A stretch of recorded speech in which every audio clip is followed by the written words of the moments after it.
President Biden spoke a couple of hours ago. Shortly after he finished, the pro-choice advocacy group All Above All tweeted at Mr. Biden, and I quote, "The urgency of the action needs to meet the emergency of the moment. People need abortions now. Abortion justice can't wait," unquote. Flanked by the Vice President, the Health and Human Services Secretary, and the Deputy Attorney General, the President appeared at a hastily arranged event in the Roosevelt Room this afternoon.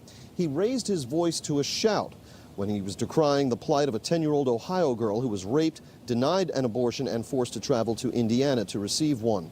And he brought some new gusto to blasting the conservative majority that signed the Dobbs opinion. That wasn't about the Constitution or the law.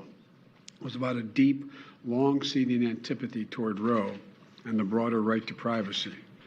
As the justice wrote in their dissent, and I quote, "The majority has overruled Roe and Casey for one and only one reason, because it has always despised them, and now it has the votes to discard them," end of quote. So what we're witnessing wasn't a constitutional judgment. It was an exercise in raw political power. Among the steps outlined today, the signing of an executive order that didn't really cut much new ground.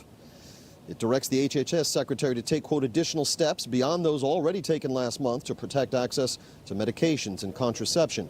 It requires HHS to report back to the President within 30 days.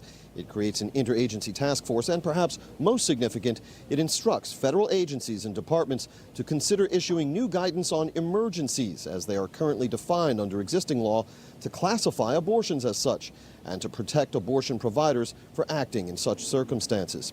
Since the draft of the Dobbs opinion leaked back in May, Democratic governors and lawmakers, as well as pro-choice activists and others, have themselves outlined publicly a number of steps they have wanted the president to take, none of which he announced today. They include action by him authorizing federal or tribal lands and facilities to be used for abortions in states affected by Dobbs, the declaration of a national public health emergency, and a declaration of support for expanding the size of the Supreme Court.